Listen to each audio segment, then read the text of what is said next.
কাল গেছে তো গেছে, আপনি সেসব চিন্তা কেন করছেন? আপনি বাঁচলে বাপের নাম, আর জানের সদকা তো মালেই হয় না।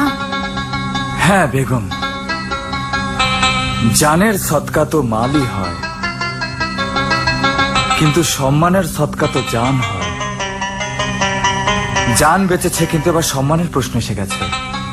আমি আমার ওই উপকারী সওদাগর সাদ আর সাদেরিকে কি জবাব দেব? ওদের সামনে আমি কিভাবে মুখ দেখাবো? মাঝে মাঝে তো মনে হচ্ছে ওই ভদ্রলোকদের সামনে গিয়ে দাঁড়াবার চেয়ে নিজের জানটাই আমি দিয়ে দেই। এমন কথা আপনি মুখেও আনবেন না। ওই দুই সওদাগর তো তাও অনেক নেক আর ভদ্র মানুষ ছিলেন। ওরা ভালো মানুষ বলেই তো আমি লজ্জা পাচ্ছি। এখন তো আল্লাহই আমার সম্মান রক্ষা করতে পারে।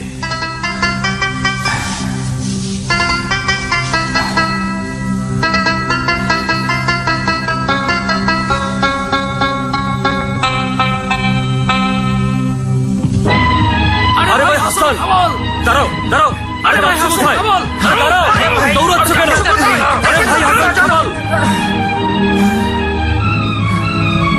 আরে ভাই, কি হলো? তুমি আমাদের দেখে পালাচ্ছ কেন? ও আসলে আপনাদের সামনে আসতে ভয় হচ্ছিল। কিন্তু কেন? আমি মুখ দেখানোর যোগ্য থাকলে তো সামনে আসতাম। খোদার কসম, আমি আসলে অনেক অনেক লজ্জিত। আমাদের দেখে লজ্জা পাবার কি হলো বলো? আমি আপনাদের কিভাবে যে বলবো যে কিভাবে আমার মেহনত আর আপনাদের দৌলত মাটিতে মিশিয়ে দিয়েছি। তার মানে হলো যে দিনার তোমাকে আমরা ব্যবসা করতে দিয়েছিলাম তা তুমি ডুবিয়ে ফেলেছো? হ্যাঁ। কিন্তু এইসব হলো কিভাবে? ভাগ্য আমার সাথে খুবই অদ্ভুত আর নির্মম পরিহাস করেছে। এমন পরিহাস যে আপনারা বিশ্বাস করবেন না। তারপরও তুমি কিছু বলো, তোমার সাথে কি হয়েছে? কিছু তো বলবে। এখন আর কি বলবো? আসলে আপনারা যে দিনার দিয়েছিলেন তা দিয়ে ব্যবসার জিনিস কিনতে আমি যখন বাজারে গিয়েছিলাম, অর্ধেক টাকার জিনিস কিনে বাকিটা পাগড়িতে লুকিয়ে রাখি, যেন কেউ চুরি করতে না পারে। তারপরে ভাগ্য আর সময় আমার সাথে নিষ্ঠুরতায় করল, আর ওই পাগড়ি একটা চিল তুলে নিয়ে গেল।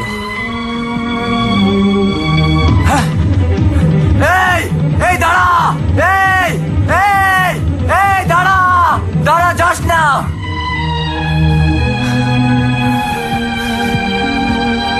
চিলে পাগড়ি আর দিনার নিয়ে গেছে? তুমি সত্যি বলছো? হ্যাঁ, আমি জানতাম যে আপনারা আমার কথা বিশ্বাস করবেন না।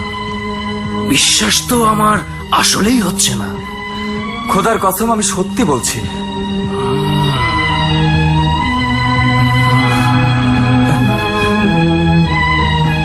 খোদাকে সাক্ষী করছো? খোদা তো সাক্ষ্য দিতে আসবেন না। এই বাজারে সবাই ঘটনাটা দেখেছে, সবাই এখানে উপস্থিত ছিল। তুমি যখন বলছো তো মেনে নিচ্ছি, কিন্তু ওখানে তো শুধু অর্ধেক দিনার ছিল যা চিলে নিয়ে গেছে। বাকি অর্ধেক দিনার দিয়ে যে মাল কিনেছো তার কি হলো?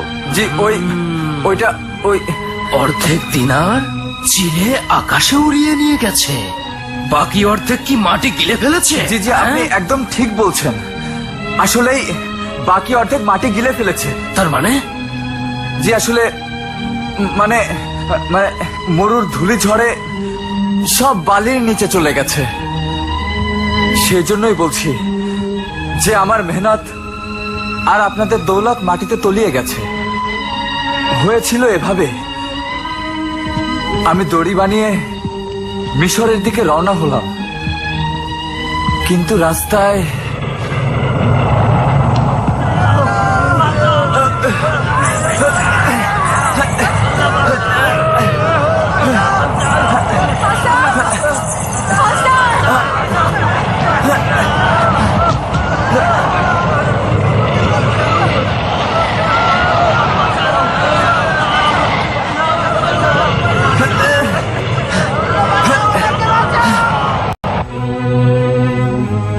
সব যখন বরবাদ হয়ে গেল, তাহলে বলো যে তুমি কি করে বেঁচে গেলে? এটাও আল্লাহ তাআলার কুদরত সাহেব। আমি আর এক নারী মুসাফির আমি না বেঁচে পালিয়ে গেলাম, আর একটা দ্বীপে পৌঁছালাম, আর এক আজব রকমের ফল খেলাম।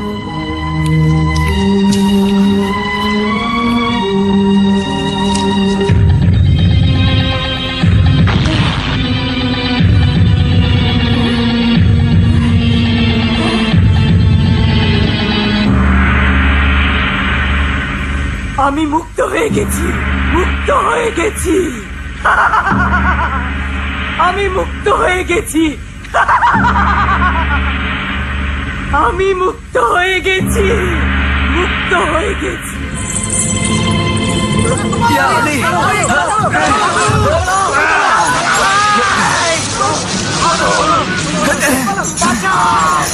আমি না, পালাও। আসুন আমার অচেনা অতিথিরা, তোমরা দুজনে আমাকে মুক্ত করে দিয়ে আমার উপর যে উপকার করলে, তার বদলে আমি তোমাদের এই এলাকা থেকে মুক্ত করে সেই উপকারের প্রতিদান দিতে চাই।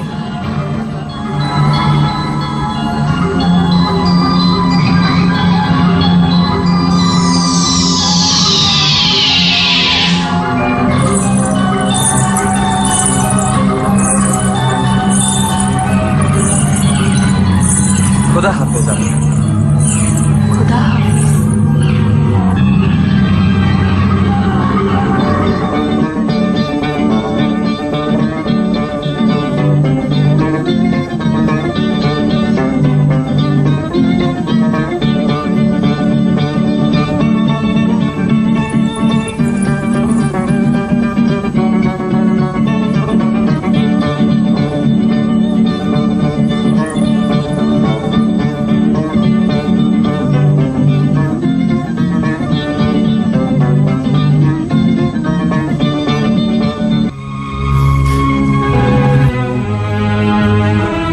আর এভাবে আমি সবকিছু শেষ করে সব খুইয়ে জান নিয়ে বাগদাদে ফিরে এলাম। কিন্তু আমার মনে আপনাদের চিন্তায় বারবার আসছিল, আপনাদের সামনে আমার আসার মতো সাহস হচ্ছিল না। ইস, যদি আমি এখনই মরে যেতাম। তোমার কাহিনী তো আমার গল্প কাহিনী মনে হচ্ছে। আমার মাথা এটাকে সত্যি ভাবতে পারছে না। কিন্তু আমি হাসান খাবালকে সম্পূর্ণ বিশ্বাস করছি। হাসান খাবাল যদি বেঈমান হতো, তাহলে বেঈমানি করে অনেক আগেই বড়লোক হয়ে যেত। তোমার যখন হাসানের উপর এতটাই বিশ্বাস আছে, তখন আমাকেও হাসানের উপর বিশ্বাস করতেই হবে। কিন্তু হাসানের হাতে 2000 দিনার হারানোর ফলে আমি তোমার সাথে ধরা শর্তের ব্যাপারে এত জলদি হার মানতে রাজি নই। তার মানে এই, আমি হাসানকে আবার 2000 দিনার দেব, যেন ও মেহনত করে, বুদ্ধি করে এত দৌলত কামায়, যেন আমার কথা, আমার ধারণা সত্যি প্রমাণ হয়ে যায়। যে মেহনত ভাগ্যের চেয়ে বড় হয়। হ্যাঁ, এইবার তোমাকে হয়তো অদ্ভুত আর আজব সব কারণ জয় এনে দিয়েছে। এখন বুদ্ধি আমার সফলতা আনবে।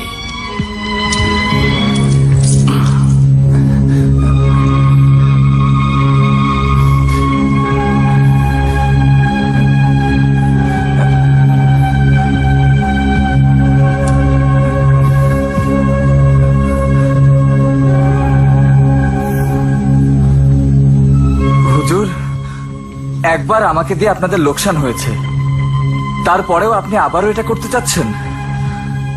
এটা ভুল নয় জনাব, বরং আমার বন্ধু সাদের ভুল ধারণাকে ভুল প্রমাণ করার আরেকটা চেষ্টা মাত্র। এইবার তুমি আরো মেহনত করে, আরো ভালোভাবে বুদ্ধি করে কাজ করে আমার কথাকে সত্যি প্রমাণ করো। কিন্তু হুজুর, এটা কিছুই ভেবো না তুমি। এই 2000 দিনার কবুল করো। আপনি আমাকে আবারও লজ্জা দিচ্ছেন। আরে হ্যাঁ, এটা হ্যাঁ, কোনো কিছু না। ব্যাপার না। নাও এই তো, নাও। নাও। আচ্ছা, খোদা হাফিজ। খোদা হাফেজ। খোদা হাফেজ।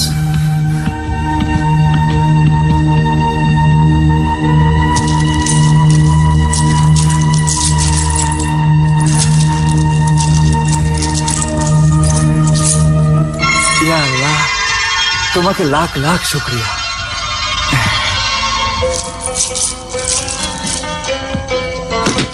আব্বাজান চলে এসেছে, আব্বাজান চলে এসেছে। হ্যাঁ বাবা, আব্বাজান এটা কি? এটা তোমাদের খেলার জিনিস না, হ্যাঁ? বাবা, তোমার আম্মি কোথায়? আম্মি জান তো পাশের বাসায় গিয়েছে। দাও, এটা আমি গুছিয়ে রেখে দিই। না বাবা, তোমরা যাও, বাইরে গিয়ে খেলো, যাও আচ্ছা আব্বাজান। যাও।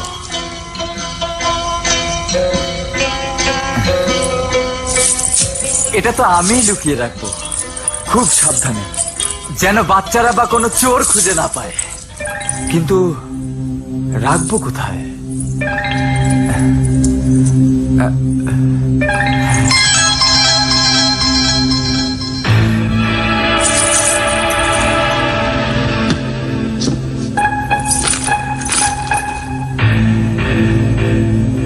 এটা ভালো জায়গা হবে, কেউ ভাবতেই পারবে না যে দিনার মটকায় থাকতে পারে।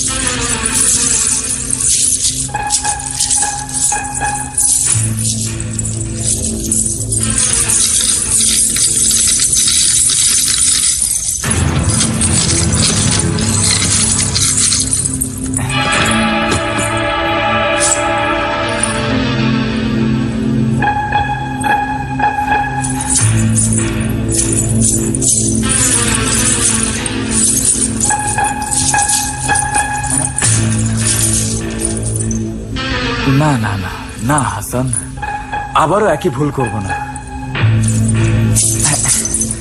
চলো আবার নতুন করে দড়ির ব্যবসা শুরু করি। হ্যাঁ চলো, আমি আবারও দড়ি বানিয়ে মিশরে যাব। ওখানে আমিনার সাথে দেখাও হবে, আর মিশরের পিরামিডও দেখা হবে।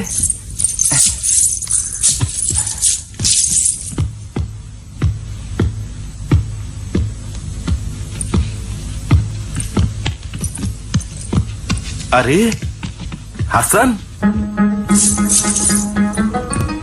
আরে ভাই হাসান, এমন খুশিতে লাফাতে লাফাতে কোথায় যাচ্ছ? আমি দড়ি বানানোর জন্য জিনিস কিনতে যাচ্ছি।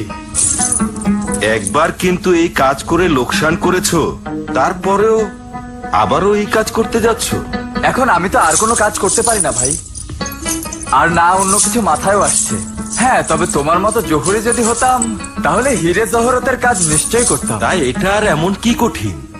জহুরি তো আমি আছি, আমি তোমাকে সাহায্য করতে পারি, কিন্তু এই ব্যবসার জন্যে অনেক খরচ লাগে। আর তুমি তো তোমার সব পুঁজি মরুঝড়ে হারিয়ে ফেলেছো। না ভাই সাকিন, আমার বন্ধু সাদ আর সাদেরি আমাকে আবারও সাহায্য করেছে। আচ্ছা, আরে 2000 দিনার দিয়েছে, 2000। আচ্ছা। এই টাকায় পরিশুদ্ধ হীরের কারবার তো করা যাবে না, তবে কাঁচা হীরের কারবার নিশ্চয়ই করা যাবে। কাঁচা হীরের কারবার? হ্যাঁ ভাই, কাঁচা হীরা কিনে সেটাকে তুমি সুন্দর বানাও আর লাখ টাকা কামাও। না না, যদি আবারও লোকসান হয় তো আবারও ঝামেলা হয়ে যাবে।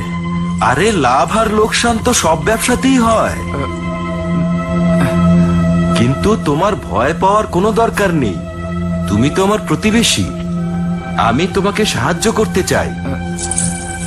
আমার অভিজ্ঞতার কারণে তোমার কোনো লোকসান হবে না, কিন্তু মুনাফার ক্ষেত্রে আমার ভাগ নিশ্চয়ই থাকবে। আচ্ছা,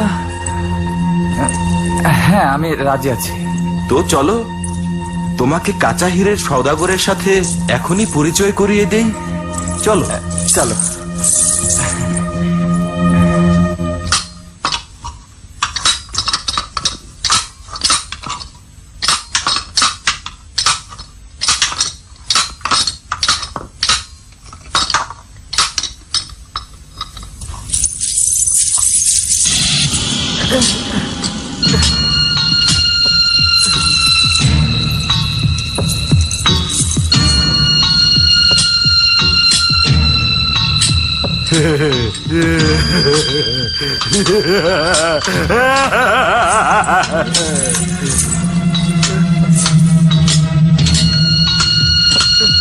ফাঁকিবাজ, অসভ্যের দল, কামচোরেরা, অকর্মার ঠেকি।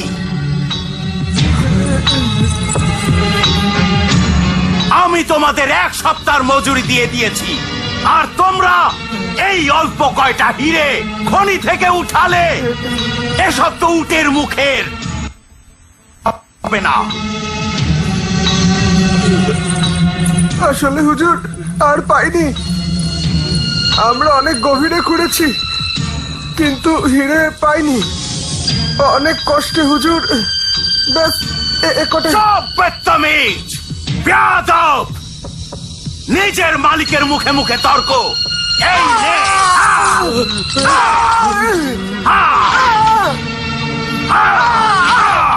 হুজুর হুজুর আমাকে ক্ষমা করে দিন, ক্ষমা করুন হুজুর। এখন থেকে আমরা দিনরাত মেহনত করে হিরে খুঁজে বের করবো হুজুর। আমাকে মারবেন না হুজুর, আপনার সমস্ত লোকসান আমরা পূরণ করে দেব হুজুর। আমাকে ক্ষমা করে দিন হুজুর, ক্ষমা করুন। তো যাও, জমিনের বুক চিরে সব হিরে তুলে আনো, না হলে আমি তোমার বুক চিরে তোমার হৃৎপিণ্ড, কলজে সব বের করে ফেলবো।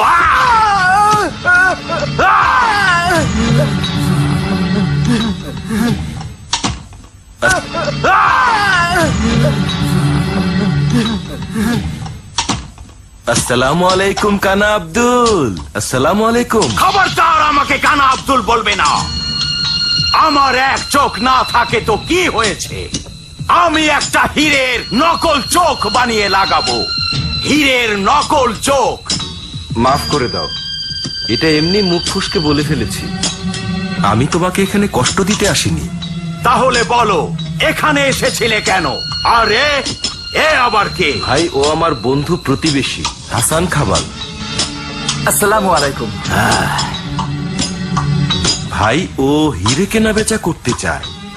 তো আমি বললাম কাঁচা হিরে কিনে নাও, তারপর সেগুলো ঠিক করে অনেক চড়া দামে বেচে দেবে। এমনিতেই পুরনো সওদাগরদের হিরে দিতে পারছি না, একে আরো হিরে কিভাবে দেব? ভাই, যেভাবে পারো, আজ না হলে 1 সপ্তাহ পরে দিও। যদি দাম এখনই দিয়ে দাও তাহলে সামনের সপ্তাহে কিছু দিতে পারবো, আর তাও যদি যথেষ্ট পাই তবেই। লাগলে তুমি 10 দিন নাও, আমরা এখনই দাম দিয়ে যেতে রাজি আছি। কি বলো হাসান খাবাল? হ্যাঁ হ্যাঁ, এখনই 1000 দিনার দিতে পারি। ঠিক আছে, দাও দিনার, আর পরের সপ্তাহে এসে নিয়ে যেও হিরে।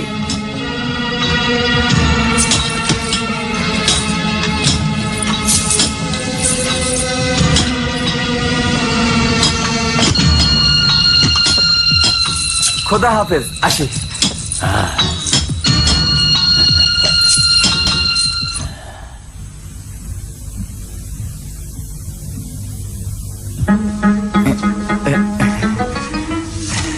শুনুন, আজ থেকে আপনি নতুন ব্যবসা শুরু করতে যাচ্ছেন। আল্লাহ করুন এবার এই ব্যবসাতে আর কোনো ঝামেলা না হোক। হ্যাঁ বেগম, এভাবেই দোয়া করো। একদম মন থেকে করা দোয়ায় সব বিপদ কেটে যায় ইনশাল্লাহ।